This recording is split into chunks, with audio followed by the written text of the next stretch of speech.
Okay, so we are live. So as always, welcome to my audience, those watching live and those watching on the replay. My guest today is Viviana. Am I saying that correct? Yes. What happens to me is that we have these initial conversations. I don't actually get to say people's names because I just dive in and I'm so curious and I want to know all about people and I forget to ask their name or how to pronounce it properly. So oftentimes it's the first time I get to say your name is actually when we go live. So am I pronouncing it correctly? You are Oh, perfectly, actually. okay. Well, amazing. Okay. So, could you just introduce yourself, maybe a little bit of background about who you are, and any context you think is relevant for the conversation today, or anything that you think is important for maybe people to actually know about you? Sure. So, as you perfectly introduced myself, I'm Viviana. I My professional background actually started in the support in a software company. Actually, my whole life has been in supporting roles. I started working in support. I pretty much enjoyed one aspect in particular, which is to help people. And from there, I evolved. I stayed in the support segment, became later on a senior support specialist. And at some point, very, very early on my journey, I even had the chance to take over the team I once was part of. And that's how I discovered my second passion, which is actually leading people and supporting people from a different angle. So no longer the customers who scream and yell at you at the phone and need a problem that needs to be solved, but people that need another type of support. And I enjoyed it pretty much, actually more than I would have ever thought. And I stayed in this until my recent job. I was also their head of customer support. So I was responsible for the department, but mostly for the people on that department and our customers as well. That's where my big passion lies in, I guess, in general, in helping people. That's amazing. Oh, and I'm Thank you based so in much. Italy. Oh, Maybe yeah. that's also relevant. Which is also an important thing to mention. So there's many ways that we can go, and I was thinking in preparation for this conversation, because as always we have this initial conversation just to make sure that the thing that you want to talk about or I want to talk about actually aligns and the live makes sense. But something stuck with me from our conversation, and I want it's actually a compliment to you, Okay. because you said to me that you liked the lives that I was doing and you connected with some of my videos and what I was saying. And I'm really grateful for that because oftentimes we don't get feedback. And in the world of social media, you can get bombarded with a lot of, you've got to be the loudest, you've got to be a certain way, you've got to follow certain rules. And Yeah. the way that you spoke to me, it was just very genuine. You said that you liked my content and the way it was. And I went away from that conversation feeling very good because often we don't get the feedback. We don't hear the compliments and we have to motivate ourselves. And I'm okay to do this. I committed to doing this for a year. But there was that little spark last week. I think it was last week or the week before. I can't Yeah. remember now. Last week. Just it was really the right thing that I needed at that point in time, just to go, okay, because sometimes doubt creeps in and you think, okay, no one's listening. And I know logically people are listening, etc. But when you have someone that actually says they like what you're doing and and they resonate with some of it, is such a nice feeling because you feel that you're not alone. And that went a long way. It wasn't that I was in a depressive state or anything, but No. I carried that comment with me, and I just felt good about what I was doing, and it reinforced. And actually, last week I didn't have any guests available, and I'd always made myself accountable that I would do these lives, so I did 2 solo lives, and Okay.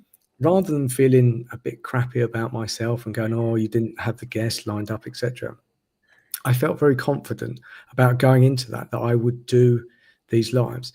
And a big part of that is down to you. So thank you very much because you gave me the Thank you. inspiration and the confidence to do it. So, and this is something I think it kind of leads into our conversation today about being an introvert, or thinking that a leader is one thing and it can be many things. But we'll jump into your side of the world now. So that transition from being in sort of client support, customer support, into leading people, was that a natural transition for you? How did it work? Let's see how much time we have. I will try to keep the story as short as possible. It was never an aspiration of mine. I never imagined, and I would have never. I thought my career path was pretty much staying in support because I enjoyed it. Again, I liked helping people, and it's a very challenging job at times, right? But it's also very rewarding. You get people that are completely overwhelmed with the software they're using, and you are the only person that can help them. And so when you get this positive feedbacks of customers, in that case, telling you, oh my God, amazing, you saved my life, it's always nice. And I had never big ambitions in terms of like my professional growth. I was very lucky throughout my whole career to have had always amazing team leads, managers, directors that saw something in me that I didn't see myself. And the very first time was one of my early managers who said, hey, why don't you should progress, right? People are coming to you, you are knowledgeable, customers like you, your team likes you, maybe why don't we grow you into this senior support specialist role? And I was so scared because it was partially already people related. And I was like, I don't have the competence to deal with others, people's problems and lives. But this person, my manager, former manager, believed in me. And she pushed me out of my comfort zone, which I initially disliked because, I guess there's a little bit this misconception also in terms of like introverts are not able to speak with other people, or they're not able to take care or lead other people. I would dare to say it's actually the opposite. We do this on a completely different level, on perhaps, I don't want to say on a deeper level, but yeah, I don't want to go too much now into this introversion topic, but so it didn't come naturally. So there was someone that believed in me, and then this manager decided to leave, and we were all super sad because she was a great people leader. And I remember after the announcement, there were people from within the team, so my former colleagues, coming to me like, you should apply, you would be a great team lead. I was like, stop it. And it was the first one, the second one, the third one. And I remember going home that same day, and then I started thinking about it, like, I could actually do it. I understand those people. I've worked with them for 3, 4, 5 years. I know what they're struggling with. I know what they need. The rest can be learned. So it didn't come naturally. There was a lot of support from other people, mostly other people that believed in me. And I was like, okay, I cannot disappoint them. So let's do it. And I ended up enjoying it pretty much. What do you think it is that they saw in you as a leader? The ability to understand what they need, not on a superficial level, but to really understand, because quite often, and I now attribute this to the support roles in general, but I believe it's a topic that is probably more common in other departments as well. But people in support, at least what I experienced, and I was one of them, like to complain. I mean, you're dealing with people on the phone or via email that are constantly complaining, and it's natural that at some point you start complaining as well. And you complain about the systems, you complain about the difficult customers, you complain about new processes, and there were a lot of complaints, and I was not always, but most of the times able to filter these complaints, right? And understand, okay, are you currently complaining about this specific scenario, this specific tool, or is there actually more? And quite often there was more behind, right? So sometimes it was something in their private life going on. Other times it was just a workload. Other times they felt like they didn't matter, they couldn't contribute, they wanted actually to grow, but didn't have the courage to speak up. And so I believe that this ability to not go immediately into the panic mode, like, okay, there's a problem, we need to fix it, but sit down, deep breaths together, and now let's figure out why do you feel so overwhelmed, right? Why is there this need to complain? Well, I love this idea of being calm because I actually speak to a lot of people. So one of the outreaches that I do to connect with people on LinkedIn, um, I often ask a question: what is actually not talked about enough in leadership? And they sort of go on the side of resilience, Mm, and being open and honest, but also I've recently started seeing a trend of people saying, "Oh, being still respectful and calm as a leader," mhm. because these are qualities that, yes, we think of, but often I've rarely seen it. So someone else's stress, especially if it's a manager or a leader, becomes the team's stress, um, and Yes. that has a much bigger impact. I often see it. There's one person and it floods down to everybody else, and they're having then a bad day, etc. And the ability to create that little gap, like you said, and just say, okay, what actually is the real problem? I found this in most conversations I've ever had with people where they're not angry. It can be just something going on. And I found through conversations, just talking, it's actually the Mhm. thing behind the thing that they're actually saying. And if you can create that space where people are happy to talk, you don't take that internally, you don't react. It's just okay, this is a nice space. You eventually get to that place, and then you go, oh, okay, it's this that we need to talk about, and that's it's not a nasty thing, but you just have to think, okay, it isn't always what you think is. Sometimes it is, someone's just angry at something, but It it is, goes yeah. beyond that. So have you always noticed that? Have you always been able to do it, or is it a skill that you developed being in the sort of support role? It's one of the things that I'm proud about because it's something that I fortunately didn't need to learn. I think it's just it belongs to my persona, to the way that I am. I was a calm child. I was a calm teenager. So it's like I'm a calm person. Um, and I always enjoyed pretty much my whole childhood, teenager years, and adult life. I like to listen more than to talk, which is also why this whole life context is so scary to me, because I'm like, no, I am the one doing the talking. I prefer to listen. But so for me, it was always important, and I always liked listening to people and trying to read between the lines, right? Sometimes, and it's a little bit risky because you can easily start interpreting things that maybe are not even real, right? So you obviously need to be objective and listen really well. What I found is that often, just as you were saying also, right, it's just talking, not even addressing necessarily this big problem that came up, sitting down, talking. As a leader, listen more, right? Don't, obviously you need to ask questions, you need to dig deeper sometimes, but it sounds so simple, maybe even too simple to be true. But what I found is that most of the time, just by sitting with a person, letting them do the talking, and you just being present, listening, nodding, really understanding, right? Obviously not pretending, but really trying to understand. I don't want to say it's solving the problem, but it's definitely making things bearable for people. Just knowing, okay, there is someone that listens to me. They try at least to understand what I'm going through or what my issue is. And maybe I don't even need an immediate solution, right? But very often, or most of the time, for people, it's important that they have someone that they can talk to. They know that they will do their best to solve whatever challenges. Sometimes there isn't an immediate solution, that's also fine. But just being there, being present, showing them that whatever is currently going on matters, that you're willed to take this matter on you and find a suitable solution. Yeah, I think, like you said, it's often so simple that we overlook it as a skill. This ability just to listen to people, and I 100% agree with you.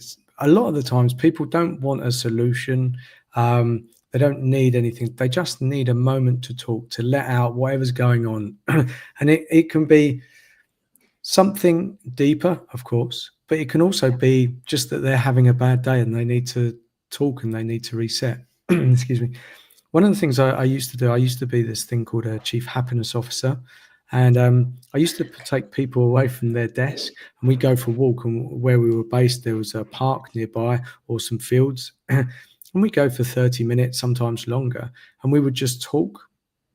And getting someone away from their environment, it can be just a simple thing that technology is not working, and, it's you're having a bad day and then there's stuff on top. Technology's working, can be simple as that. And you go, oh, I hate my job or whatever. By the time we'd come back from the walk, people were like in a completely different sort of, what I say, headspace and thinking about things. And they would be very grateful for the conversation. And to be honest, I hadn't really done anything. I just gave them an opportunity to get away from their desk where they were currently seeing the problems, go and get some fresh air into their lungs, see some nature, come back. And minimum, it was about half an hour. Sometimes it went on for an hour. But it allowed them to reset their day.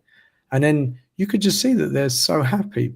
But often in work situations, we don't have that. We just, okay, we're told just to sit there and put the headset on and just get on with it for 8 hours and sure, have a break, etc. But you have to deal with it. And you go, what happens if I can't? And just like you said, that skill of listening to someone. We think we have to come up with all these crazy schemes. No, just sit, listen, and show that you're intending to listen to that person. It goes a long way. And I believe especially in leadership position, we tend to forget that, yes, we are their boss, right? And we are responsible to a certain extent. And but at the end of the day, we are dealing with a human being, as all of us are.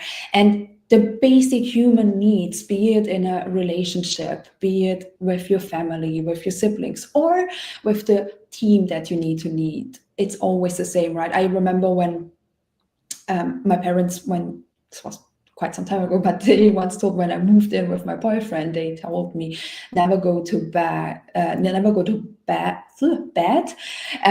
mad at one another. Always try to talk. Talking is so important. Listening to the other person is so important, right? And that's one of the things that it's applicable, yes, in your private life, in your relationships, but also with every other interaction you have with a human being, right? And to the example you made before, I remember when at some point, I don't know how this whole thing started. I was doing my one-to-ones. We had a nice terrace in the building we were working. And so I started attending this one-to-ones. We were still in the same building. We were still at work, but we had the one-to-ones outside. I remember, I don't know if she's also attending this event, but my former colleague who I shared the responsibility of team lead with, remember she once asked me why I'm doing them outside. And I was like, I don't know. To be honest, I don't know. It just started. And then some people saw it. And then other team members were to me like, oh, I saw you had a one-to-one with person A outside. Can we do the next one also outside?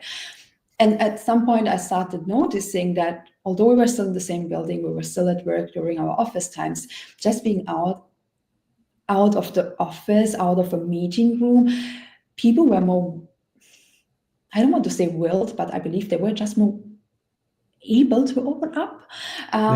It's just like the one-to-one it's always been a sacred space, right? And like going out to have this one-to-one, I don't want to say it must be a form of therapy to a certain extent, right? We were out of those office walls. We had on other days an amazing blue sky and sun, and people were in a better mood to speak up. And often those one-to-ones didn't last 30 minutes as planned, but they went on over and over and over again. Whereas in the meeting room, most people after 30 minutes, you start opening the windows if you have, and then you want to go out because it's getting tense. So I can totally see why just going away from this current situation, be it a technical issue, be it you being overwhelmed, it doesn't cost much. It doesn't need a lot, but it's really, it can make a difference, a big difference actually. It's like you said, costs nothing, and it has a huge impact on our outlook, literally, physically and mentally. And it's it's so underrated. And I don't have that much input into the corporate world. But when I was in it for about 20, 25 years, and I didn't see much of it. Yeah, we go and get a coffee, but normally the coffee was in the building, and it was like, oh, okay. And yeah, just going out, it just enables you to think differently. And anyone that's listening who's in a leadership position, I would definitely recommend it, just even as an experiment to try it and see what.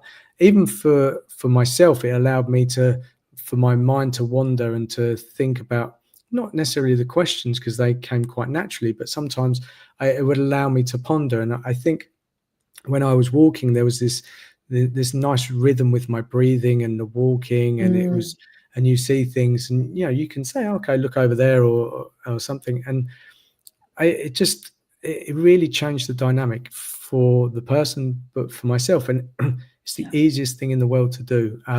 I think maybe what restricts people is that they think, oh, you're going out of the building, so it's unprofessional or something like that.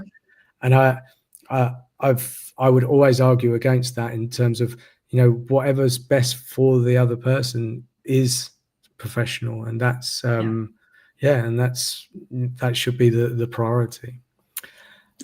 Just coming back to something that you said about being an introvert in terms of leading. So, and you touched on it, and I want to dig a bit deeper, and I know we kind of skipped over it, but I actually, it felt, so if I'm saying this incorrect, because it felt you were heading this way, is that sometimes you feel that being an introvert is actually makes you a better leader. And why I want to dig into that is because I agree. And so if I'm putting words in your mouth, please no. me. But we live in this world where it seems that to be a leader, we seem to be on show. We need to be the one talking in a meeting. We need to come up with all these ideas, etc. And it seems very, I want to say, culturally or society, this is the way. And, especially on social media, you'll see all these people leading the way, and and you go, oh, okay, yeah, you've got to be this outgoing, extroverted person that's always visible. Yet, in my experience, the best leaders are the ones that sit there quietly, pay attention, and that can be seen as introverted. And I don't know. I mean, we can get into it, but I don't know where introverted and extroverted sit, because I've wrestled with it myself. Because, and so the last time I've described myself, I said I'm an introverted extrovert, which the reason I say that is because most of the time I'm quite introverted. I'll go and speak to people, but it takes me a little while to warm up to people. However, in situations, I can be the person that goes on stage. I can be the person that hosts this channel, and you would imagine that that's okay, that you would maybe label me as like an extrovert. But what I found over time is that I can be both of these things. I can be an extrovert and really outgoing. I try not to be arrogant with that. I try to it for benefit and for good. But soon after that, I basically go back into my shell like a snail, and I need to go and just be by myself. I don't need recharge. Yeah, it's really something. It's quite, and at one point I thought it was maybe me being false, but it wasn't. It was just that I had a skill set within me that I could reach into when I need to and just pull it out. And it doesn't mean I can do it all the time. It zaps my energy. So I'm thinking about we went on this leadership training course, and we had to do a lot of speaking, standing up in front of people. And when that whole day had finished, I literally wanted to leave the building as quickly as possible. I didn't want any chit chat. I had to go back. I didn't want to interact. I just wanted to be in my shell, just introverted, almost put my headphones in. And so at first I thought, oh, I'm being a bit fake or something, or I'm not naturally that person. But what I realized is that I can switch between those when it's necessary. And it wasn't fake. It was just that I've got this skill set and I can be this other side. And I can switch when I need to and when it's important. But we have this, oftentimes we think one thing, you either have to be an extrovert or an introvert.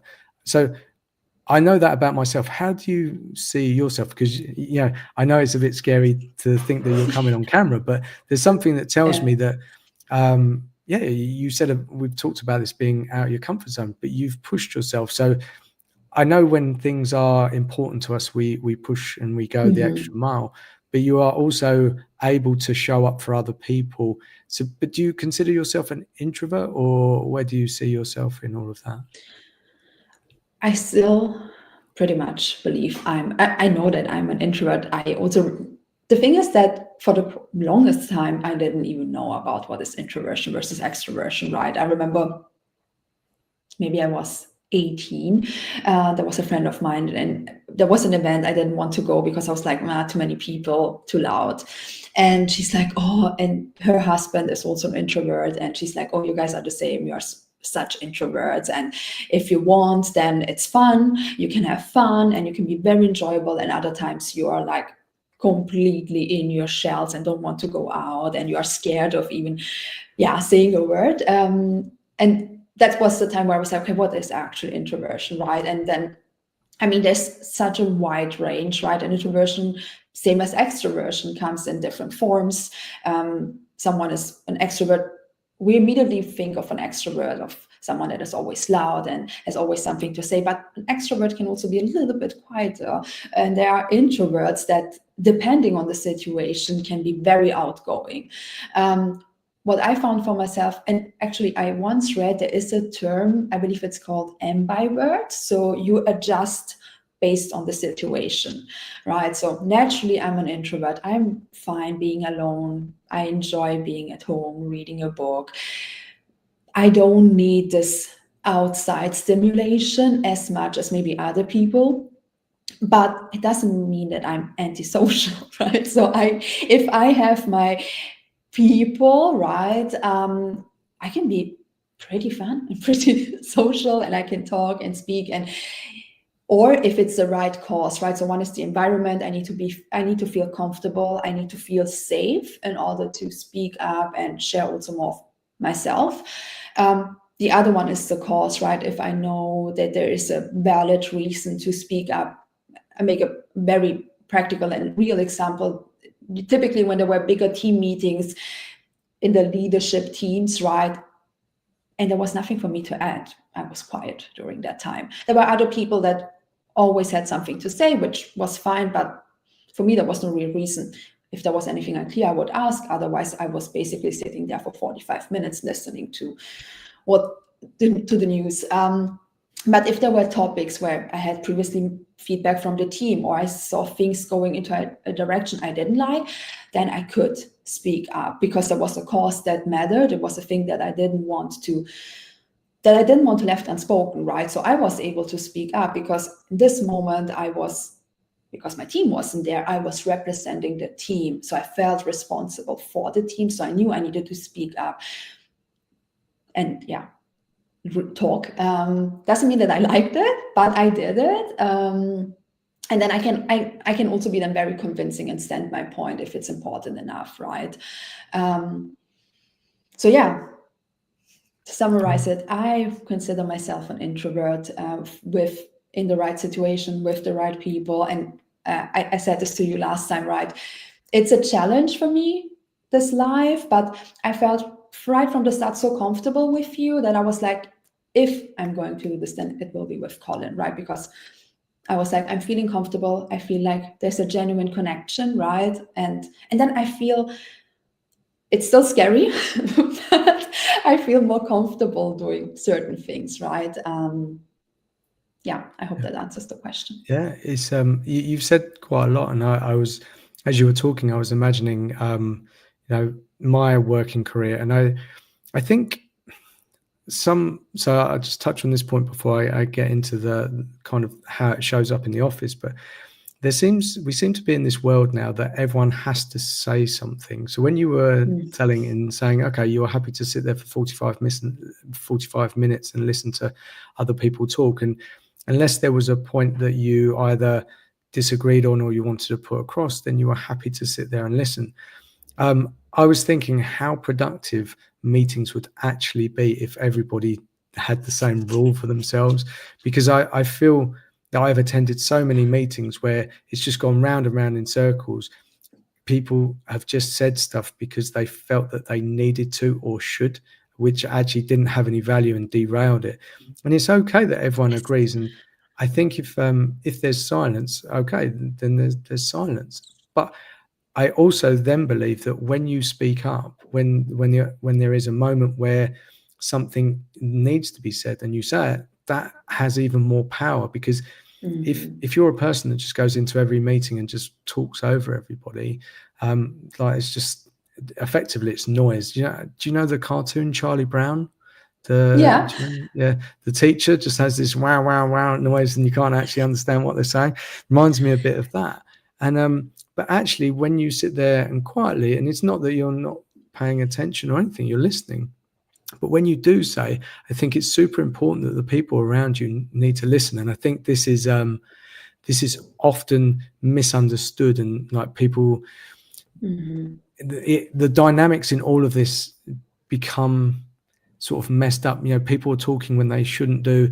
They're not listening to other people, but the people that actually are thinking about things. And I've often also seen where people are asked for their opinion and thought there in the meeting, and you're given like 5 seconds to come up with something, and just brand new information thrown at you, and you've got to come up with an answer. And especially when there's more people, there's a lot of pressure on you to sort of say something and come up with something enlightening. And you go, but so I think one of the things that makes me quite introverted is that I'm quite thoughtful. I overthink. That's not necessarily the best side of things. But I'm very considered in what I do and how I do it. So putting me on the spot freezes my brain, shrinks it, and yet there's this expectation. And so this leads me into my bigger point of all of these dynamics within a company, and we have these roles and responsibilities. And there seems to be this sort of way of doing things. And I think actually just understand how that person best works and operates, allow them to be that way, because you'll get so much more out of them in meetings, in everyday life. And I think being introverted as a leader, you take that distance. You're not reacting to anything, and you can come back even with a much better solution. But oftentimes when there's this, someone in charge of those meetings, that they want to get through all their points, and you go, well, hang on a second, you've just given me this now, and you've had loads of time to think about it. You haven't really put an agenda together. Now you're throwing it in my face, and now I've got to come up with an answer. So there's some trauma in there, if you can tell. But I can relate. But I think we have these preconceived ideas of how people should be, and especially in this leadership role. And I think, for many years now, people confuse manager and leader, and manager is just sort of for managing people, but leaders actually, I feel, are ones that sit, almost in the team and understand people, take that distance and just go, okay, look, I can see this person needs a bit of encouragement, etc. But in companies, we seem to get it wrong, when we take very good leaders and we train them up almost like in a military kind of way, that you've got to do this and this and this. And I think there would be so much more benefit if we readdress that and allow people to be introverted and show up as a leader in a different way, and understand people as people, not trying to necessarily put them all in all of these boxes. Yeah. And besides that, I agree to all of that. Just a remark to this, because when you were sharing your story of like being put on the spot, I hated it. It's not that I dislike, I really hated it when there was a meeting and people would ask, Viviana, you were so quiet, can you say something? And I was like, no, I don't want to. There is nothing to say, right? But because you are mostly surrounded by people that maybe speak even over somebody else, which in my opinion is disrespectful, but that's another topic, or people that just say something for the sake of having something said, or say something that was already said, but then they repeat it. I believe that silence is it's not negative, to be honest, right? If there is something that matters. People will come to you if you give them the opportunity. And maybe it's not right at the end of this meeting, because overthinkers, and maybe some things you just need a couple of hours to land and for you to realize and process what you just heard. Give them the opportunity to say, hey, it doesn't need to be here on the spot. If you have some feedback, thoughts, opinions you want to share, my door or my calendar is always open for you to book a meeting, right? I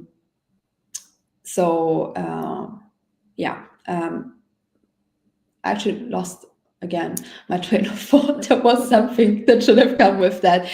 Anyway, silence is nothing to be afraid or scared of. And the other part of it was around introversion. Yeah, I don't know. But on that point, it's actually made me think about it when you said silence isn't something to be worried about. I'm just thinking, for those people that do all the talking, do you think it's very uncomfortable for them to sit in silence? I'm just wondering Maybe, wondering why they need to talk all the time. And I'm thinking about so many meetings I went to. It's just like, oh, okay. And I think they would be much more efficient if they just said, okay, look. And I think also it's a misconception that if you don't care if you're being quiet. It can just be that you agree, or you have nothing of more value to add, and everything's been said that needs to be said. And so it's a big I think misconception, and that this way that we approach it, and everyone has to be this certain way. I think it can. I think if we addressed it in companies differently, I think companies would be a lot better. So I floated this idea a few times on the live. So that people, I believe that. So if you take my introverted and extroverted nature, we put people into positions and we say, right, that's your job. Let's say 5 days a week. I know some people work less than that. Some people obviously work more. But say there's someone in the sales team. In my extroverted side, okay, I could maybe work in the sales team. But actually, if I'm doing that 5 days a week and that takes a lot of my energy away, actually my introverted side is probably screaming out and says, oh, okay, I'd like to do something else. And I thought about this idea of not necessarily having one job title and that's what you stick with. But say if you worked in sales and then, 2 days of the week you worked in the coding department or development or something like that. And it seems unnatural because you go, well, these are two different things, but actually they play to strengths. And if you understand sometimes how the back end works or anything like that, then you could actually maybe be better at sales because you understand it. But also it can match with your energy of how you are and how you show up. But we don't have jobs like that. Jobs are very structured, and I would like to see companies experiment with it. I don't have all the answers. It's just an idea that I think would allow people to bring more of themselves to work.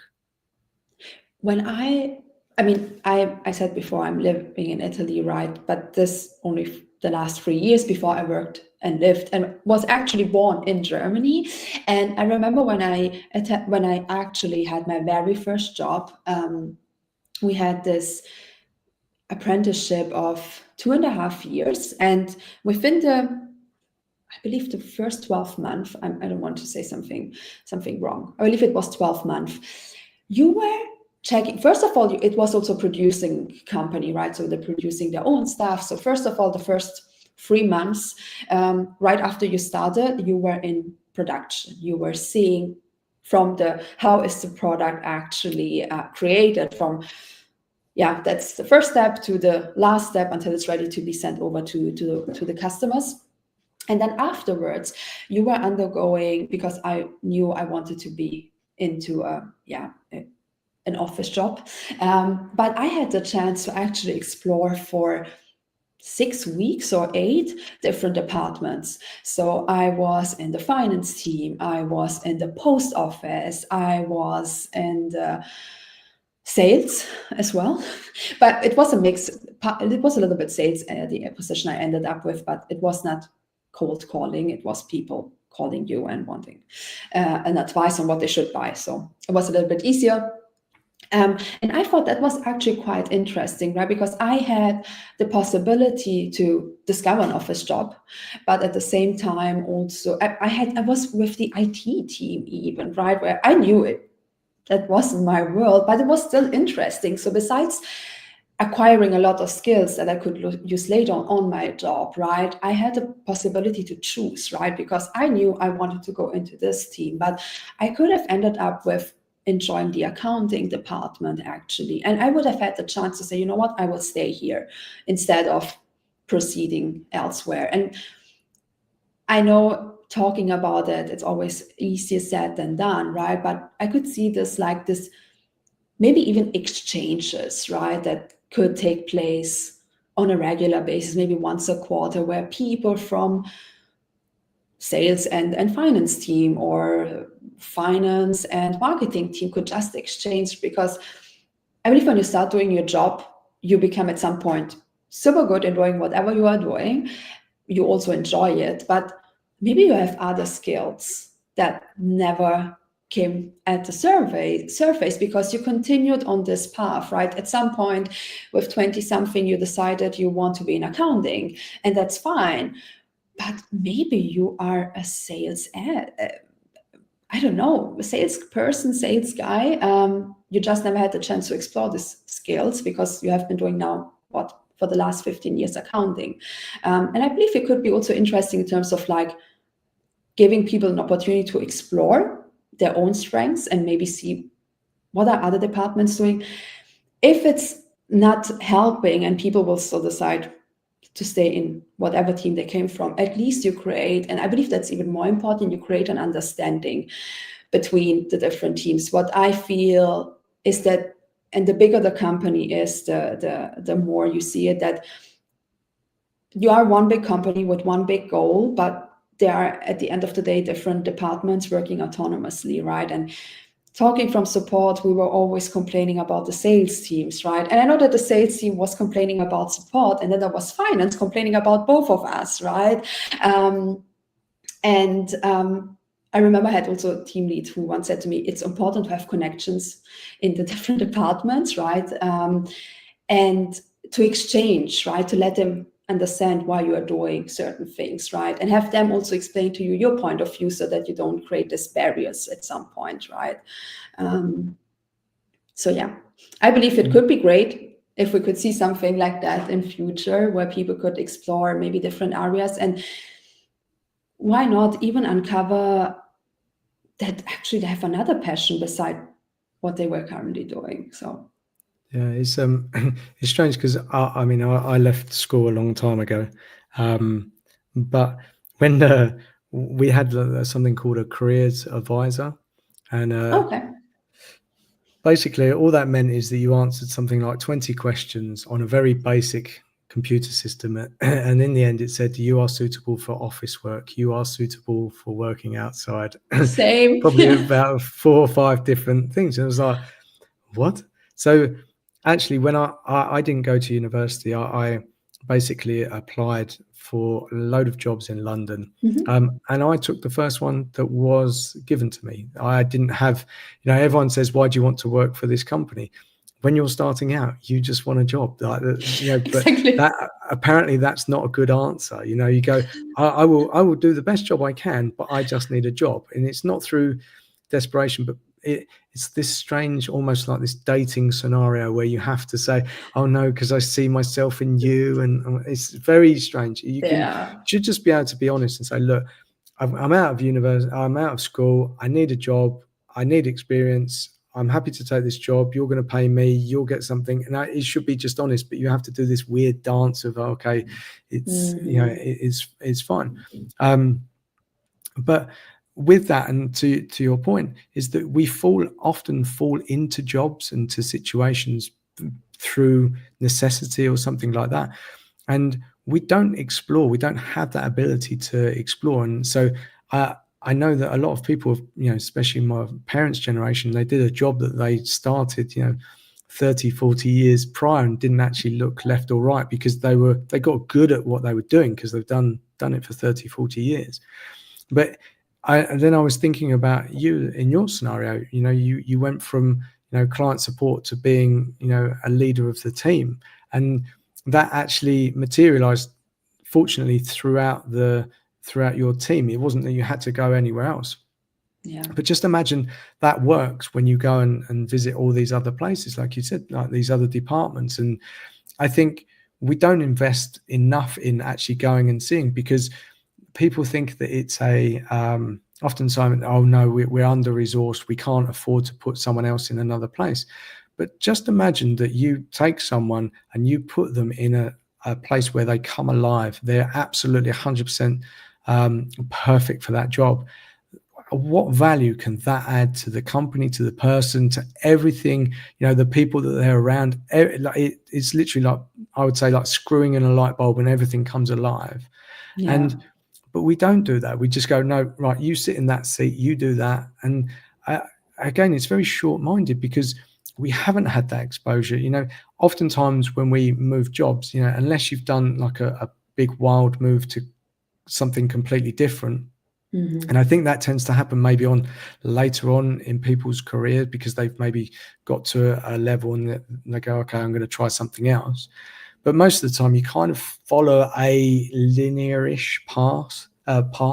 And unless you're working in maybe a small company where there's, you get to do multiple things, and maybe a startup. And I think that's why people do like startups, because they get to touch on multiple Different things. areas.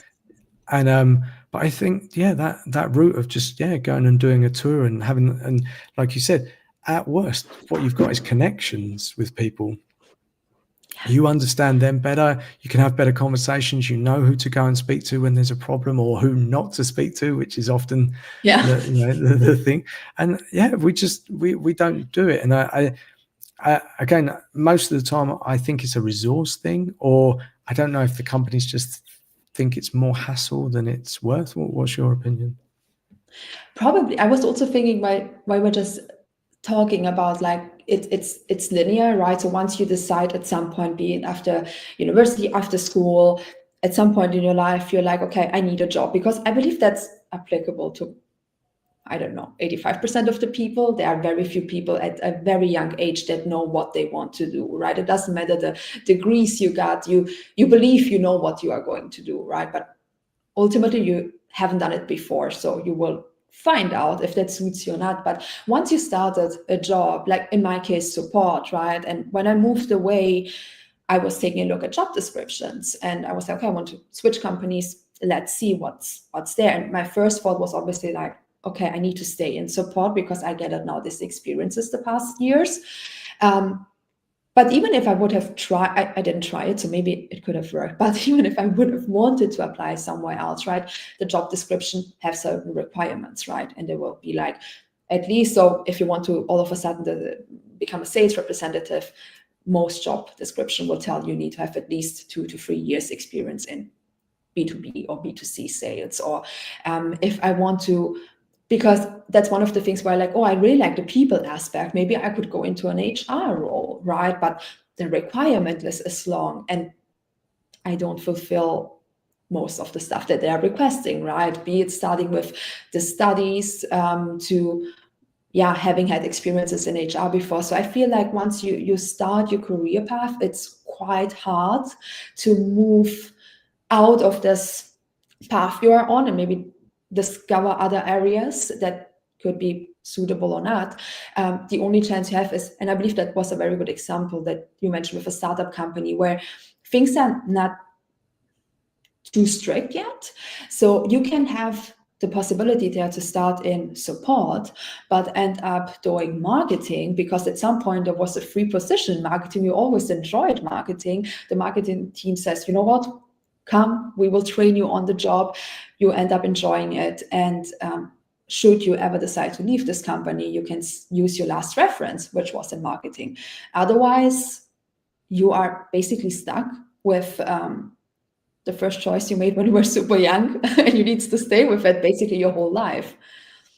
Yeah, I have this opinion about job descriptions that I think They're just written as like a wish list for Christmas. It's just like, yeah, I want all of Yeah. these things. And I had this discussion actually with a coach of mine, and I think it would be actually better to look at attitudes, and so not hard skills necessarily, but something different. Because I think oftentimes, so when someone leaves a team, people put a job description that's either been reused for many times, or they just basically write down all the skill sets that person that was exiting has.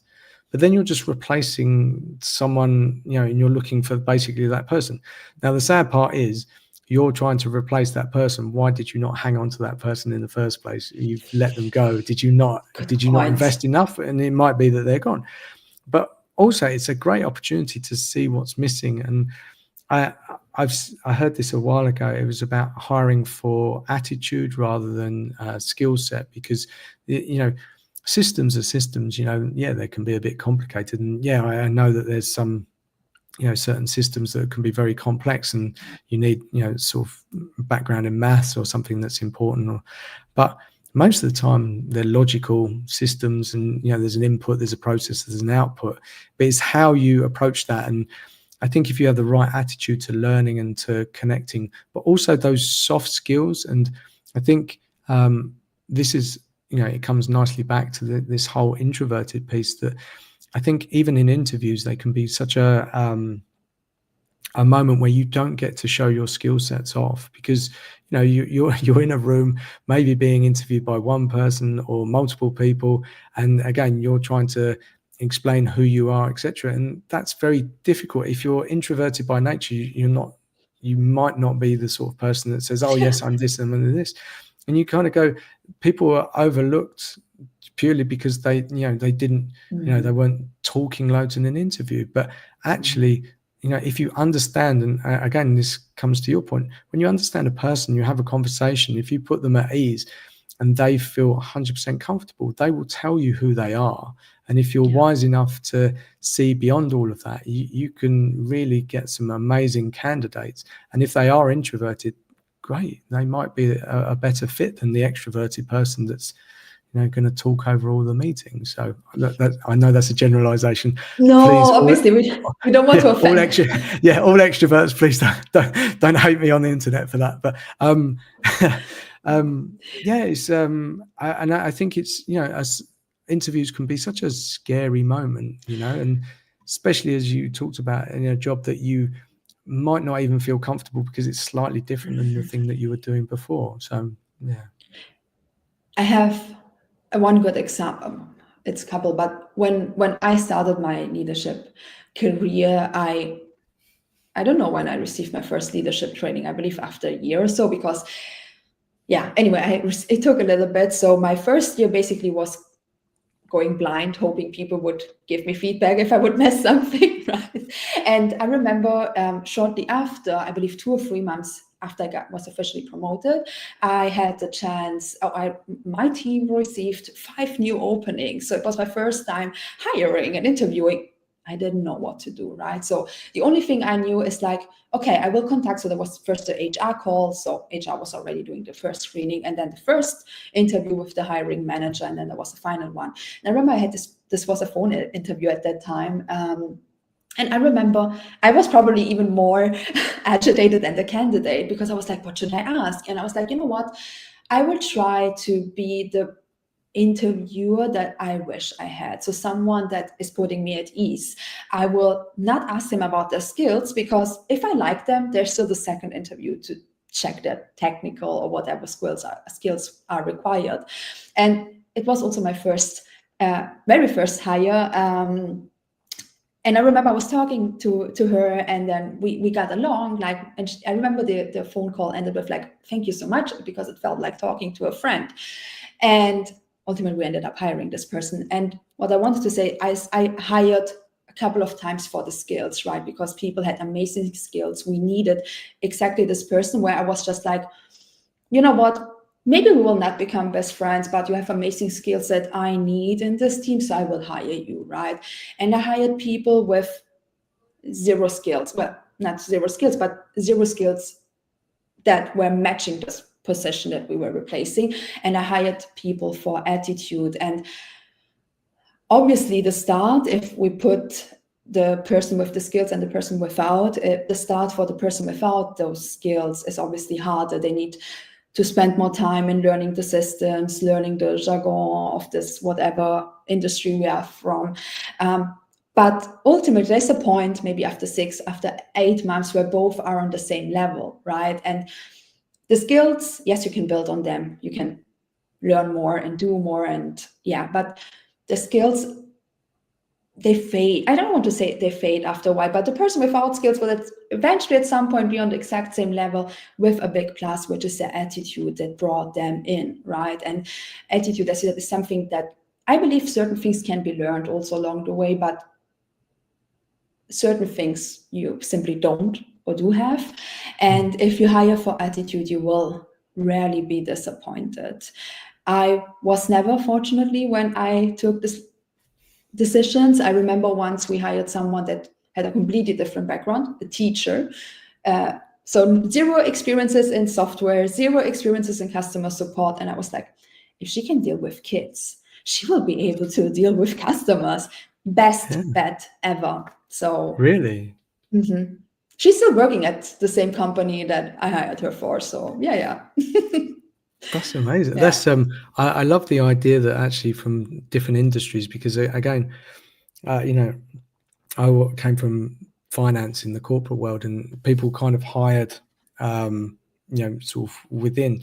But I think when you hire in different industries or different sectors, they bring an even a greater perspective, because things are done differently. Like jobs are the same oftentimes, but they're handled differently in different ways.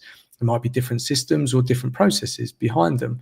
But actually, if you can sort of cross industries, what a great thing for you to learn as a person, but also for the company that you're coming to, that, you know, you can bring all this knowledge and, you know, you can change things and go, oh yeah, we've been doing this because, you know, like the banking sector doesn't really change. You know, we say, oh, we're innovating, etc., but it doesn't. You know, it's all quite slow. But actually, you have a way to look elsewhere, but we don't. We kind of get tunnel vision. So that's amazing that you did that. That's I love that example. That's yeah, that's perfect for me.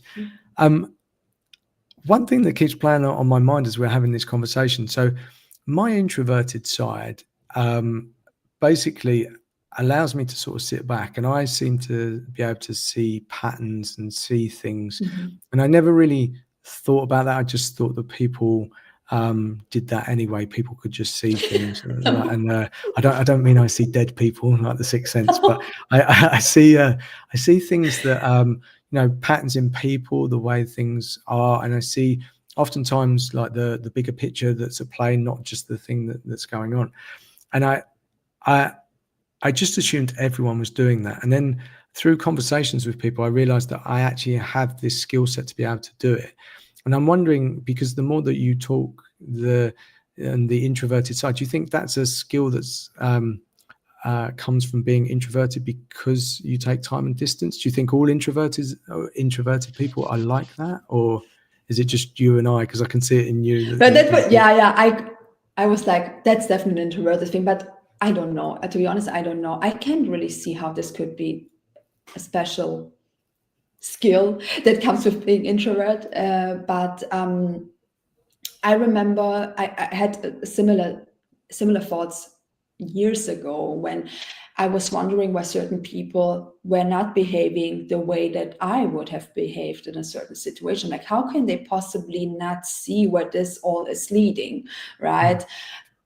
And it's when I took over my leadership position, this was one of the best experiences, not only because I had the chance to explore that I liked being a leader, but also I had the chance to, there was a huge support team, and we were 2 team leads promoted at the same time. So I had a second team lead that was completely different leadership style, but we also had so many similarities, and I could talk very openly to her, and we were often exchanging because she was seeing things from a different perspective, I from another one. And at some point we relied on one another, right? Because I was relying on her. She's also an introvert, right? But different. She comes in a different form of introversion, but also introvert attributes. And she was able to, at some point, because she was still a team leader, but she was more distant from, let's say, my team, she was able to see things that at some point I couldn't see anymore, and I did the same for her team, right? So we were able to support one another also.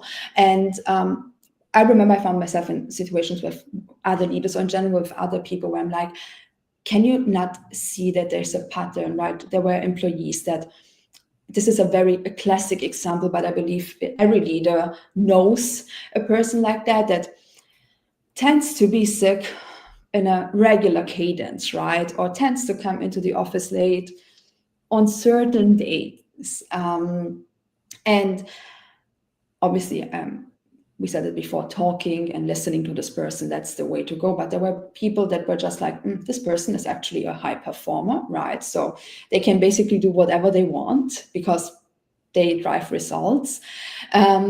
And it was driving me crazy and mad, because I was like, why are you not seeing what this person is doing? There's something wrong. It's not fair towards others as well. But yeah, to get back to the question, actually, I do believe it's a leader, an introvert attribute, to be able, and I believe that's also a thing that comes for most introverts, I believe and hope, is that we like to observe people, right? And not in a creepy way. When I say I like to observe people, people could easily misunderstand. No, I like to observe you completely judgment-free, right?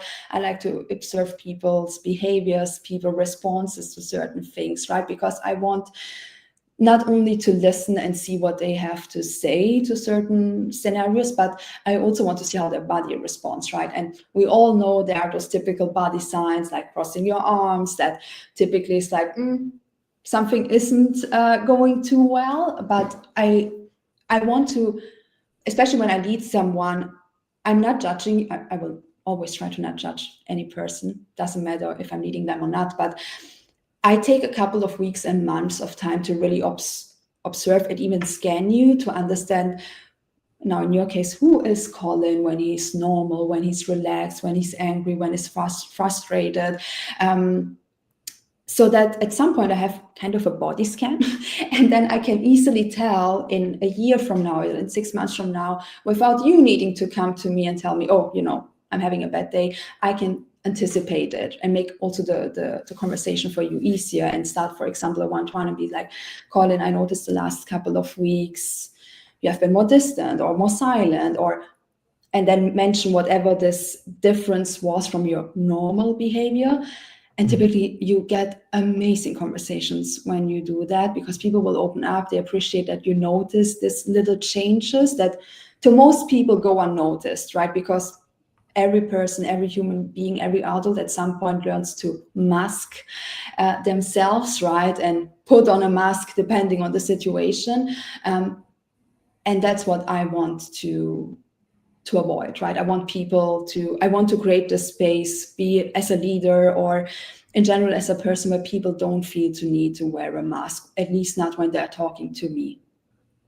That's fantastic. I was captivated by what you're saying. I was like, wow, if you were my leader, then I would have been so pleased, because that part about seeing someone and taking them in as a whole, just over a period of time, and not just based on the first interaction, but also actually talking to someone and noticing. Because I think even we often say, oh yeah, no, I'm fine, etc. But being seen and being listened to, and we've talked about being listened to earlier on in this conversation, it's just so powerful, just being recognized, that you matter, and that someone is paying attention to you.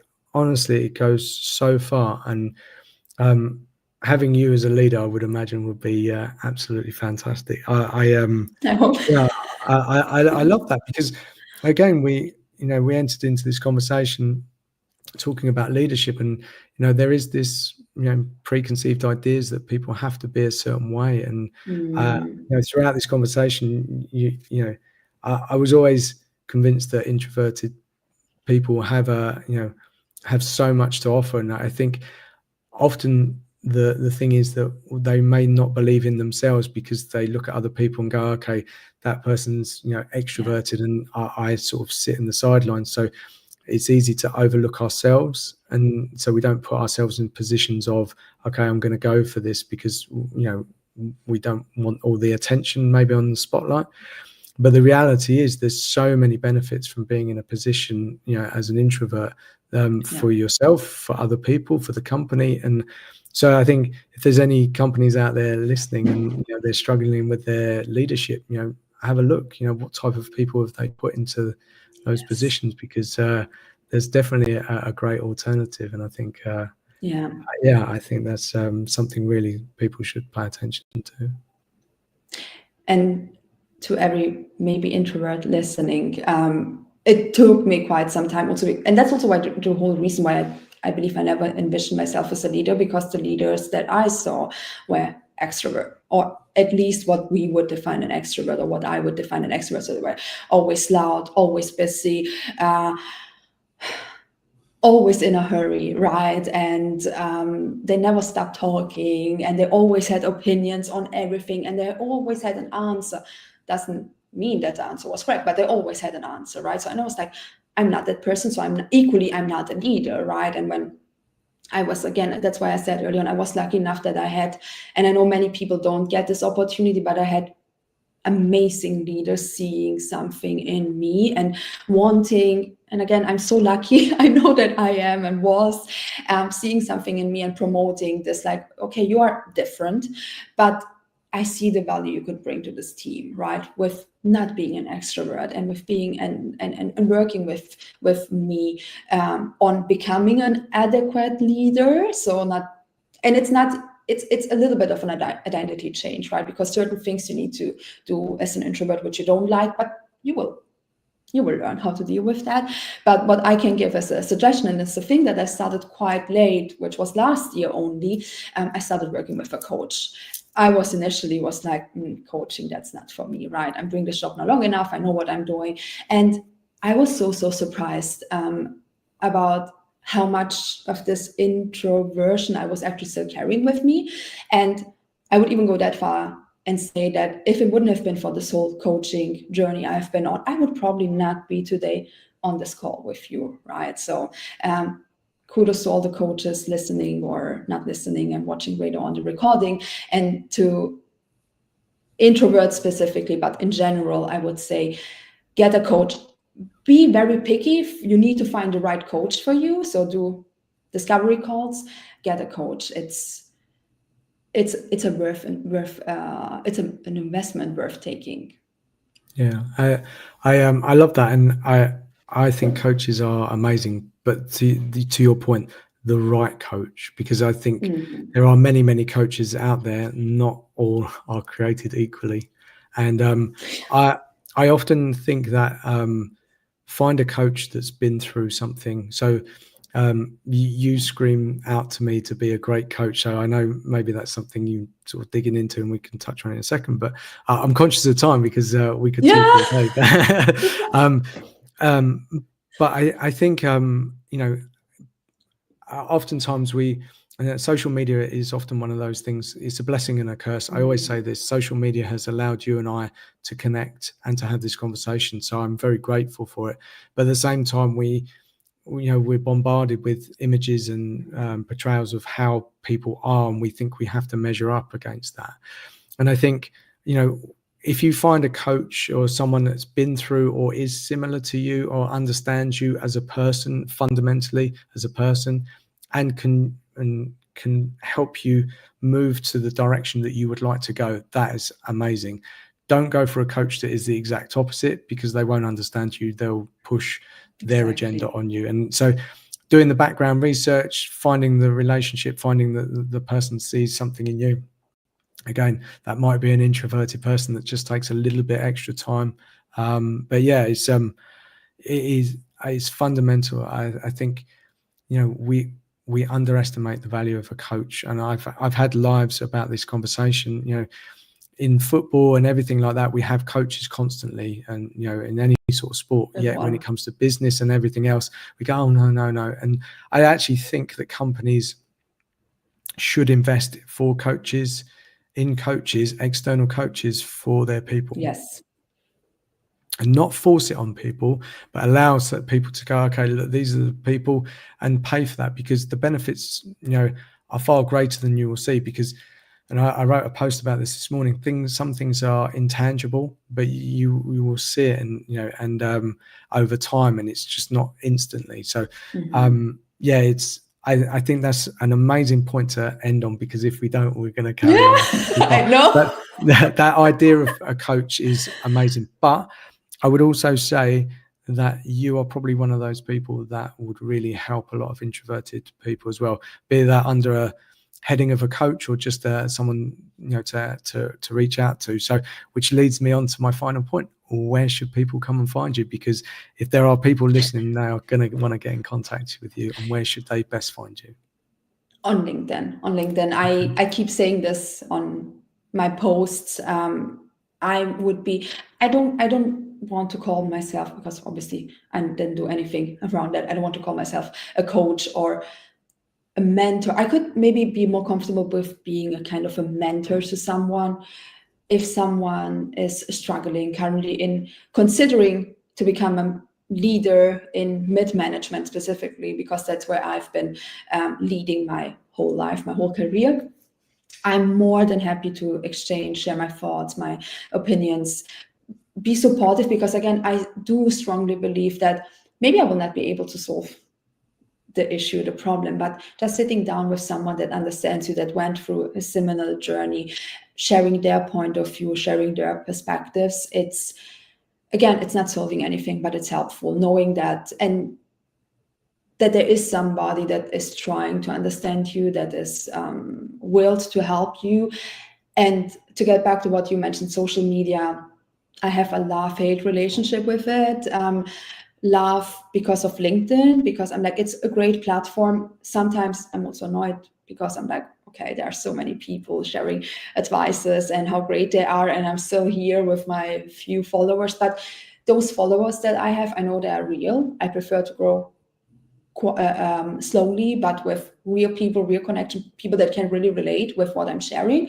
And so for me, it was a great exercise 1.5 years ago, because of my introversion and everything. And even before my coach, I was like, I need to do something to reinforce my self-esteem, to know that what I have to share matters. And I started writing and posting on LinkedIn, which was super scary as well. And at some point, now I don't want to say I'm a pro, but I'm just sharing. I'm no longer overthinking. If you're not already posting on LinkedIn, post on LinkedIn. Otherwise, you can find me on LinkedIn, Viviana Malva. I keep writing it, and I really mean it. My DMs are always open. Don't come at me and try to sell me a strategy on how I can grow my network, because I will not be interested. But if you want an advice, someone just to listen to, I'm here. Amazing. So I'm going to pay you even more compliment now, because so in preparation, obviously you said on LinkedIn about having this conversation. There were a lot of people that were in support of you, and more than I've seen before, and that already sort of made me pay attention, because there's a lot of people in your corner. And again, to your point, we can have many followers, but that doesn't mean anything, because those people might not be the right people for us. And so followers is, yes, it's a metric that we can look at, but don't allow that to be something that defines us, because your following may not be that huge yet, but I would imagine after this conversation and the more conversations you put out there, that people will like what you are and how you come across. But you already have that following, so that speaks volumes, and people that are prepared to put a comment on what you're posting. So that's very deep, and you should be very proud of yourself already. And just continue that, and where you go, and just follow on from there. I will, and thank you. I really appreciate it. Thank you. Honestly, this is a pleasure for me. It was great to share and to get your opinion. I really loved it. So fantastic. I will repost this, and I'll obviously put your app mention on here so people can find you easier. But Obviously, as you said, you're on LinkedIn. But for today, thank you for your time. Thank you for showing up for me. I do appreciate you. It was a very interesting conversation, and it helped me understand a bit more about myself, so, which is always that's always the best. Yeah, my favorite exactly. type of conversation. Thank you, Colin. Amazing host. Really, thank you so much for this shared experience. So thank you for that holding also my first I'm live. sure there'll be more coming your way. So, but yeah, we'll stay in contact for sure. Bye. Thank you. You too. Bye.